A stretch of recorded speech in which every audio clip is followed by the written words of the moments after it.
غیر اللہ کے لیے یا ریاکارانہ طور پر جو عمل کیا جائے وہ بے فائدہ ہے۔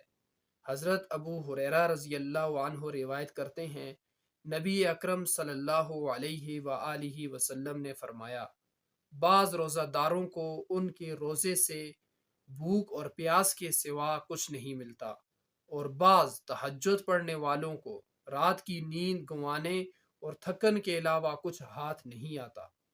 یعنی جن لوگوں کے روزے اور راتوں کی عبادت میں نیک نیتی اور خلوص نہ ہو،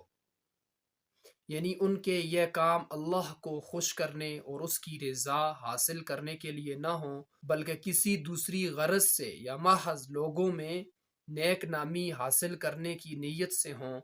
ایسا روزہ یا ایسی عبادت آخرت میں کوئی فائدہ نہ دے گی، کیونکہ وہاں ان پر کوئی اجر و ثواب نہیں ملے گا۔ اس سلسلے میں ایک بزرگ کا قول ہے، اس کی مثال ایسی ہے جیسے ایک شخص بازار جاتا ہے اور وہاں سے اپنے تھیلے میں کنکریاں بھر کر لے آتا ہے۔ لوگ اس کو دیکھ کر کہتے ہیں، اس نے اپنے تھیلے میں کیا بھرا ہے جس سے نہ یہ کچھ خرید سکتا ہے اور نہ اس کے بدلے میں کوئی اسے کچھ دے سکتا ہے، بس لوگوں کی باتیں سن لے، یہی اس کی بیکار محنت کا صلہ ہے۔ ایسے عمل کے متعلق اللہ تعالیٰ کا ارشاد ہے، وَقَدِمْنَا إِلَىٰ مَا عَمِلُوا مِنْ عَمَلٍ فَجَعَلْنَاهُ هَبَاءً مَنْثُورًا۔ ہم ایسے لوگوں کے عمل کو دیکھیں گے اور پھر اسے ہوا میں اڑتے ہوئے غبار میں تبدیل کر دیں گے، یعنی اللہ اس پر کوئی اجر اور ثواب نہ دیں گے، وہ اس طرح بیکار ہوگا جس طرح ہوا میں اڑتا ہوا غبار ہوتا ہے، جس کا کوئی فائدہ نہیں ہوتا۔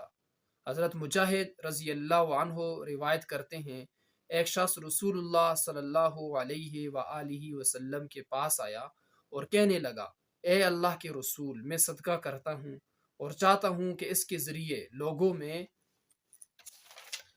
میری نیک نامی کی شہرت ہو۔ اس وقت یہ آیت نازل ہوئی، فَمَنْ كَانَ يَرْجُو لِقَاءَ رَبِّهِ فَلْيَعْمَلْ عَمَلًا صَالِحًا وَلَا يُشْرِكْ بِعِبَادَةِ رَبِّهِ أَحَدًا۔ جو لوگ اپنے رب کے سامنے پیش ہونے پر یقین رکھتے ہیں، انہیں چاہیے کہ اچھے عمل کریں اور اپنے رب کی عبادت میں کسی کو شریک نہ کریں۔